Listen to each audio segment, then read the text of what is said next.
habeen wanaagsan daawadayaal kuna soo dhawaada barnaamijka caawa iyo caalamka waxaan ahay Farxaan Maxamed Jimcaale qodobada wararka ugu waaweyn waxa ay kala yihiin wafdigii ugu horeeyay ee ka socda dawladda Eritrea tan iyo markii ay madax banaanida ka qaadatay Ethiopia ayaa maanta tagay Soomaaliya waxaanu eegi doonaa saamaynta ay ku yeelan karto booqashadani xiriirka labada wadan wararka kale ee caawana waxa kamid ah lacagta liiraha ee Turkiga ayaa si qiimo dhacaysa iyadoo oo gaartay meeshii ugu hooseysay bangiga dhexe ayaa sheegay inay diyaar u yihiin talaabo kasta oo lagu ilaalinayo deganaanshaha dhaqaalaha dumarka magaalo yar oo ku taala waqooyiga Tanzania oo cabsi ay soo wajahday kadib markii ay dhaceen dilal la xiriiray sixirka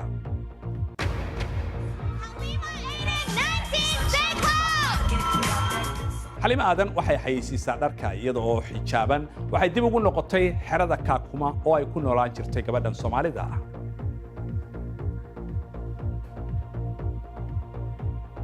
kala soco BBC News Somali Television-ka raadiyaha online-ka iyo bogga bulshada halkani waa London barnaamijkuna waa caawa iyo caalamka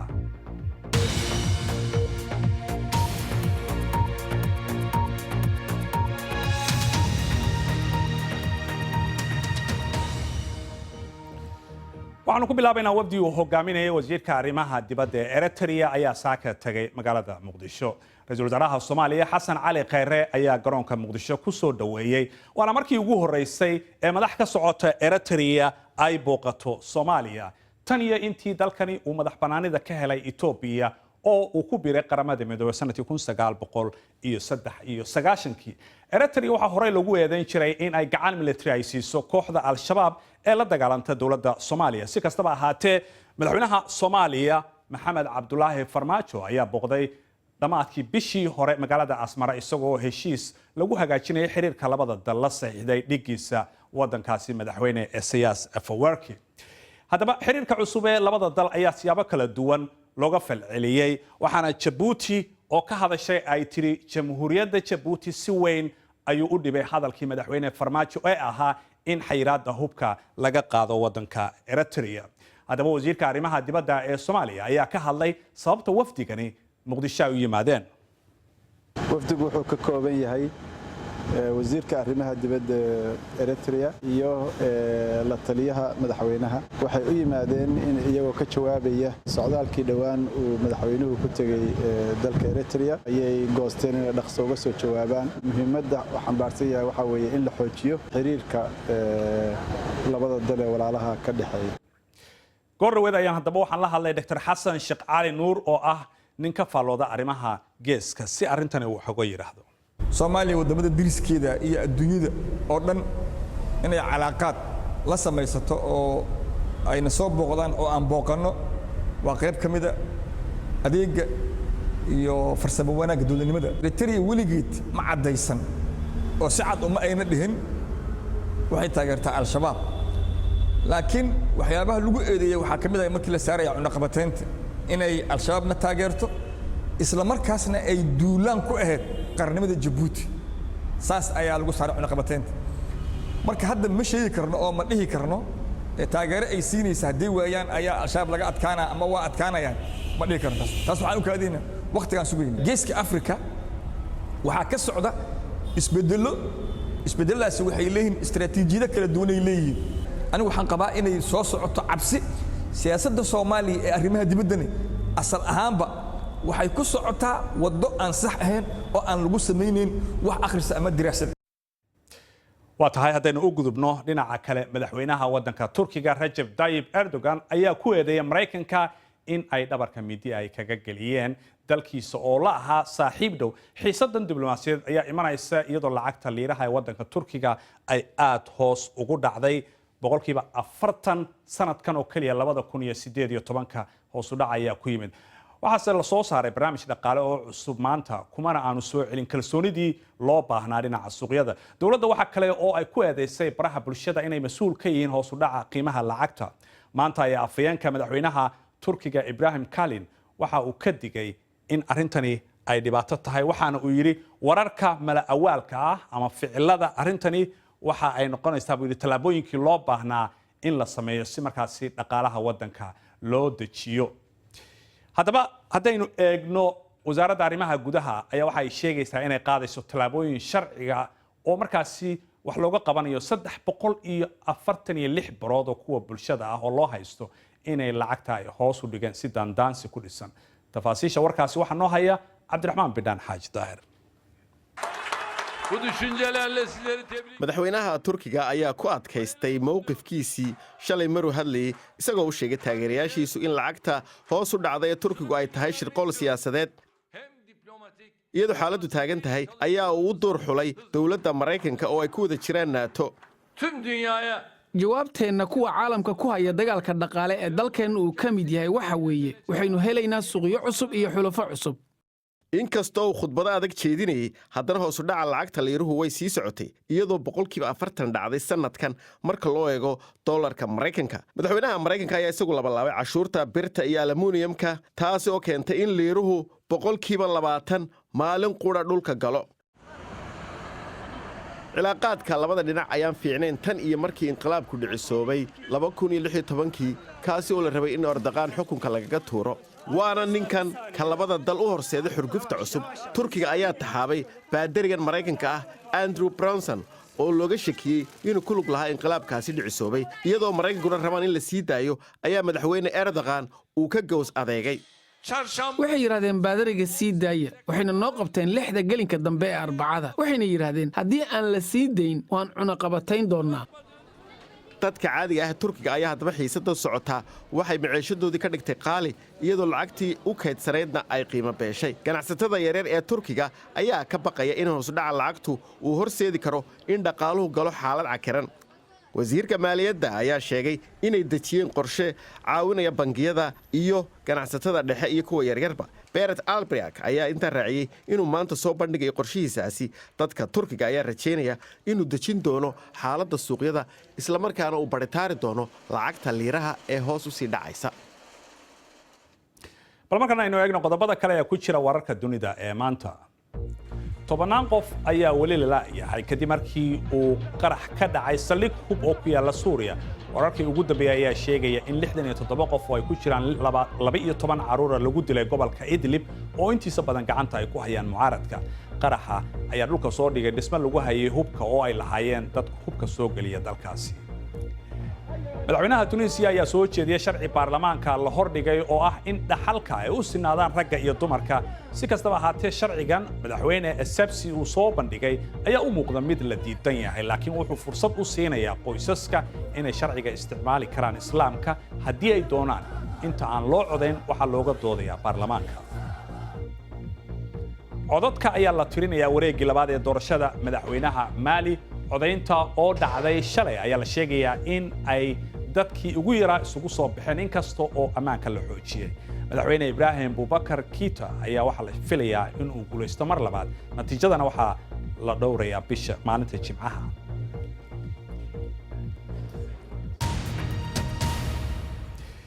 dagaalka Afghanistan waxa uu socday in ka badan 17 sanadood haddaba warbixintaasi waxa inoo haysa Aisha Afrax oo imika stuudiyaha ila joogta Aisha mahadsanid farxaan waxaa jiro dadaalo sii badanaya oo la xiriira sidii lagu xalin lahaa dagaalkan 17 sano ka soo socday Afghanistan diblomaasi sare oo Mareykanka ka socda ayaa markii ugu horeysay wada hadallo toos ah la yeelanaya Taliban balse ururkan ayaa wali dhul badan maamula oo dalkaasi ka mid ah waatan warbixinta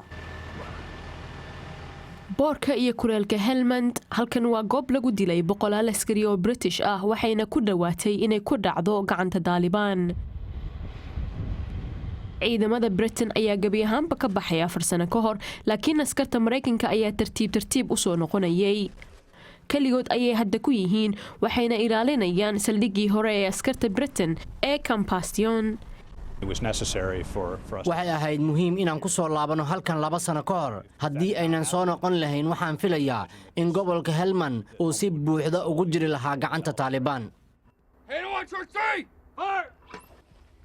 ciidamada Mareykanka waxay habeenkii daaraan raadaaro ay ku ogaanayaan weerarada waxa kale oo ay hoobiyaal ku tuuraan xarumaha uu cadawgoodu joogo maalintiina waxay kormeeraan tababarka ciidamada Afgaaniyiinta ah kuwaas oo u baahan caawinaad badan cutubkooduna uu hore u soo gaaray khasaare culus. aasaaska cududda ciidanka iyo howlgalkuba hadda waa 30%. soo arrin laga walwala ma aha. haa laakiin wakhti ayaan haysanaa wakhti diiwaangelin iyo wacyigelin lagu samayn karo hoggaankana uu xaaladda ku wanaajiyo. BBC-da ayaa raacday ciidamada Afghanistan oo kormeeraya wadada weyn ee Helmand taasoo badanaa ay kala kulmaan qaraxyo ay Taliban kula beegsato. laakiin ciidamadan ayaa u muuqda kuwo ku mashquulsan waxyaabo kale. weli uma muuqdaan sidii askar dhisan. waxay qaadanaysaa wakhti waxaanay u baahan tahay dadaal joogto ah maadaama aan hore ugu sii soconno xagga tababarada ma jirto qof ka hadlaya in maalinkan maanta guul dagaalka laga gaaray laakiin guushu hadda waxa weeye in la helo heshiis siyaasadeed waana tan loo baahan yahay in ka badan sidii hore in loogu dadaalo. xabad joojin 3 maalmood ah oo dhawaan bilaabatay ayaa rajo abuurtay. waxaa xigaya wadahadallo u dhaxayn doona Mareykanka iyo Taliban balse weli ma jiro hanaan nabadeed. ciidamadan Afghanistanna weli uma muuqato inuu dhammaanayo dagaalkan dheer ee 17 sano soo socday.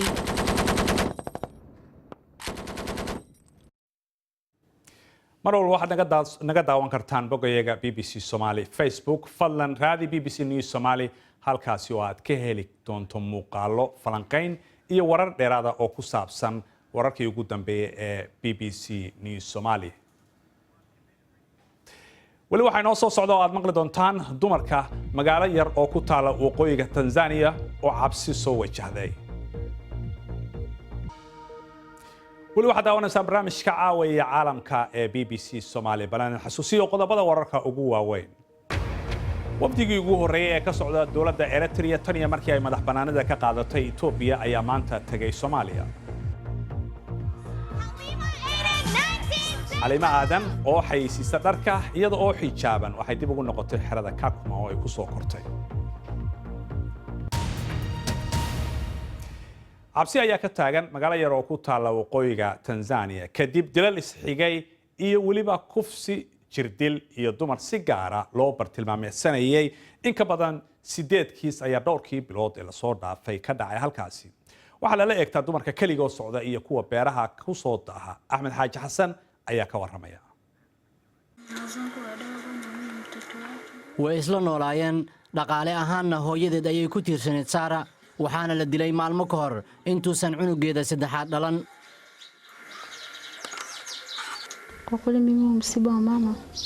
xanuun ayay igu tahay dhimashada hooyaday. waxay ahayd qof aan ku tiirsanahay oo muhiim u ah noloshayda. ilaa iyo hadda ma aaminin inay dhimatay. ilaa iyo haddana ma fahmin sababtay iyada ugu dhacday. waxaan dareemayaa inaan maskaxda beeli rabo. sidoo kale waxa ay sheegaysaa inay ka murugaysan tahay in gabadheeda ay korayso ayadoon arag ayaydeed. halkan waa meesha laga helay meydka Ruth iyadoo dharka laga siibay lana ceejiyey. meydad kale ayaa laga helay meel dhowr mitir u jirta halkan dhinaca wadadan weyn. tacadiyada noocan ah waxa ay sababeen su'aalo badan. jawaab marka la raadiyana dadka deegaanka waxa ay ku xirayaan aaminsanaanta sixirka. balse warbixinada caafimaadka waxa ay muujinayaan in kufsiga uu yahay waxa ay ka siman yihiin dhibanayaasha oo dhan. markii aan eegno kiisaska wax ayay ka siman yihiin. kiiskii ugu horreeyay ee nala soo gaarsiiyey wuxuu la mid yahay kii ugu dambeeyey. waxaan ogaanay in la garaacay lana kufsaday. ilaa 8 kiis ayaa la soo wariyey dhowrkii bilood ee ugu dambeeyey balse dad badan waxa ay aaminsan yihiin in tirada ay intaa ka badan tahay. waxay sheegayaan in dadka lagu ceebeeyo kufsiga sababo la xiriira xuquuq dumarka ku adkayn kara in la guursado ama la furo kuwa la qabo. booliska halkan way beeninayaan in arrintan ay dheeraad ku tahay dhibaatadii horey u jirtay balse waxa ay sheegayaan in amniga hareeraha magaalada ay adkeeyeen. waxaanu bulshada u diyaarinaynaa inay raacaan xeerka u yaala bulshada ee ku saabsan arrimahan. waxaanu diyaarinay oo aanu samaynay rug booliska ah oo casri ah markaasi oo halkan laga dhisayo askar badanna waa la keenay nawaaxiga si dhacdooyinkan oo kale aanay dib ugu soo noqon. Ruth waxaa lagu aasay beerta ay qoyskeeda leeyihiin balse kuwa ay jeceshahay ay ka dhimatay si la mid ah qoysaska dhibanayaasha kale weli waxa ay sugayaan inay cadaalad helaan hadda dumar badan waxa ay aaminsan yihiin inay xoogaa kalsooni heleen kadib markii geeridii Ruth ay soo saartay dhaqdhaqaaqa xuquuqda dumarka ee Mtwambu. toddobaadkan waxaa bilaabmay horyaalada waaweyn ee qaaradda Yurub ee kubadda cagta waxaana ka mid ah horyaalka Ingiriiska oo xiiso weyn loo qabay jimcihii waxa lagu furay ciyaartii dhex martay Manchester United iyo Leicester iyo natiijooyinka ciyaarihii ugu waaweynaa waxay kala ahaayeen marka la eego Liverpool oo 4-0 ku tuntay kooxda West Ham Mohamed Salah, Sadio Mane iyo Daniel Sturridge ayaa goolasha dhaliyay Southampton iyo Burnley ever ayay ku dhamaatay halka Arsenal iyo Manchester City-na Arsenal lagu garaacay 2-0 Manchester City waxa goolasha u dhaliyay Raheem Sterling iyo Bernardo Silva haddaba qaybta ciyaaraha ee caawa waxa igala qayb galaya barnaamijka Cabdirasaaq Xaaji Maxamed Siraad oo ah khabiirkan dhinaca ciyaaraha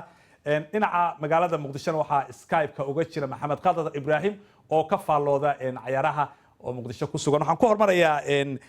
Cabdirasaaq baan ku hormarayaa Cabdirasaaq haddaan ku bilowna ciyaartii Arsenal iyo Man City Arsenal awood baa loo sheegtay horta waxa weeyaan Arsenal weyn ognaho Wenger waa tii meesha laga saaray marka waxa la moodayay bedeladii teamkaas uu sameeyay iyo dadkii lahaa Arsenal inay wax soo kordhiyaan hase yeeshee dhibaatadu waxay ka dhacday markay isku soo beegmeen Manchester City oo aynu ognahay sidii ay ku heleen horyaalka sanadkiina soo dhaafay haddana ciidaba aan markaasi aan agmaraynin marka haddii aanu eegno mesela Arsenal 2 gool baa laga badiyay iyo Eber gurigoodana waa lagu ciyaaray moogtay taas ay Emirates baa lagu ciyaaray taasoo markaa dhibaato gaar ah ay markaas u keentay aan soo geliyo asnaabal ciyaartaasi Maxamed Khadar oo ciyaaraha ka faalooda Skype-ka Muqdisho toos ugu jira Maxamed Khadar ciyaartaasi ciyaar la wada sugayay aad baad u mahadsantahay Farxaan adigu iyo Siraad waan idin wada salaamay waxay ahayd runtii ciyaar aad u weyn Arsenal iyo Manchester City sidoo ka dhawaajiyay Siraado Manchester City waxaan wax laga qaban karin weeyaan sanadkii hore waan ogeyn in 100 dhibcood ay Premier League ku qaadeen waan record weyn anu waxaan qabaa Arsenal iyo Manchester City markay ciyaarayeen mar walba in awooddu ay qaadan karto kooxda Manchester City baan qabay maxaa yeelay waa ragga u ciyaaraya ku fadhiyo isku mid yihiin hadda waan arkaynay shalay marka hore tababaru Aguero Sterling iyo Mahrez buu isticmaalay kadibna Sane iyo maxaa la yiraahdaa choices iyo wuxuu kale isticmaalay ciyaartooyga kale ee muhiimka ah ee kooxda keedka ku jira shalay isticmaalayo marka City way u qalantay guusha shalay Maxamed Qadar waxaan rabaa inaan ku weydiiyo Arsenal tababarahoodii muddada dheer soo laylinaya waa kii ka baxay meesha mid cusub baa yimid guul darruna ku bilaabay taasee loo arkayaa wallahi Farxaanow wax badan ay dadka Arsenal filayeen wax badan ay soo dhibtoodeen waxay islahaayeen waa markii ugu horeysay Soomaalidu waxay yiraahdaan markii oo meelay wax ka dhashaan alla cidii bilaa wax baa u dhashay dawlad baa u curatay Arsenal waxay islahaayeen imaanshaha Unai Emery wax badan ayay noqon kartaa laakiin ma malaynayo inkastoo suuq yar ay sameeyeen laakiin hadda laba mid ahan waxay Liverpool sameysay waxay Manchester City ila iibsatay inkastoo inuu badnayn marka Arsenal Unai Emery imaanshihiisu wax weyn bay u ahayd wax badan bay taageerayaasha ka filayeen Maxamed Qadar ku soo laabanaya laakiin inkastoo horyaalku wali dhiman yahay Maxamed Qadar halkaada ii joog ku soo laabanaya su'aashaas waxaan weydiinayaa Cabdirasaaq studio la joogo waxaan islahaa ninka waxa uu bedeli doonaa dhibaatada waxa ay ka dhalatay saaxiib markii Arsenal la eriyay managerkii Arsene Wenger waxa islahaayeen waxba soo kordhiya soo korodhkii ayaan darro waxay ku beegmeen inay Manchester City la ciyaaraan waa tiimka ugu culus ee maanta ka taagan dalkan Ingiriiska xataa haddii aad eegto tiimka kale ee Europe Man City idina maanta waan gartay ku adag in meel baa la iska dhigay haye waqti badan ma hayna ciyaarihii kale xiisaha la aanu gudubno Liverpool iyo West Ham haye sheeka halka ka dhacday waxa weeyaan West Ham iyo qudhoodu way dadaaleen waxay doonayeen inay keenaan dad cusub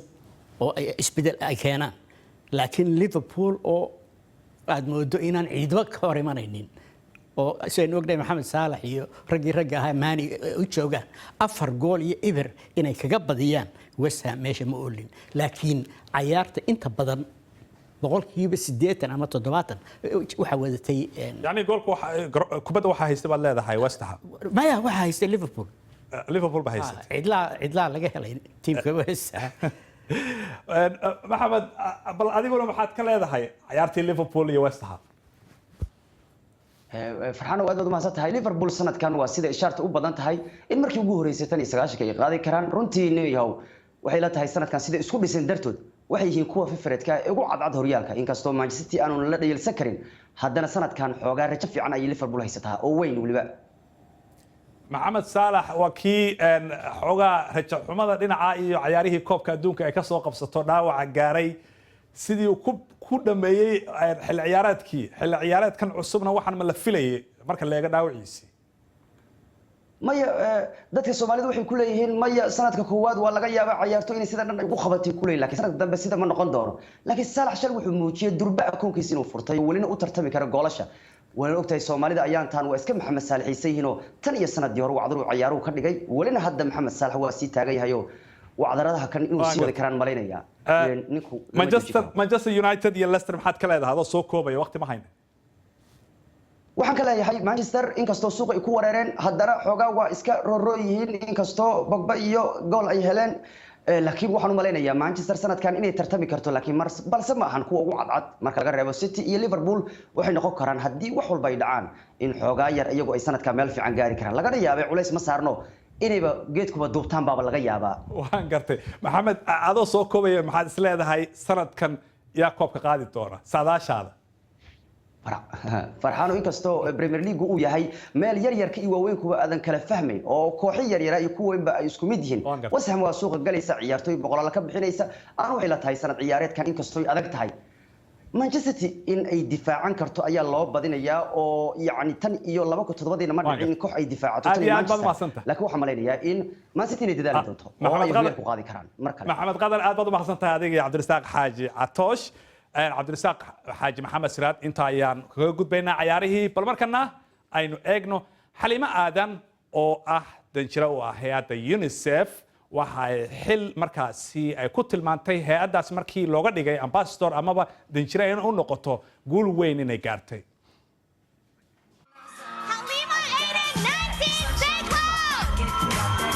Finalist number 12 ولقي مقلي جرؤنا هداربت أنت وإحنا قلتيد أنت حجابك سكتورتيد واي no ولي دين تاد وهاي سنكرتا ولي دقن هذا واجعلان كرتا دتك هذا ولي واحد سنكرتا أديو ميل قاريسيد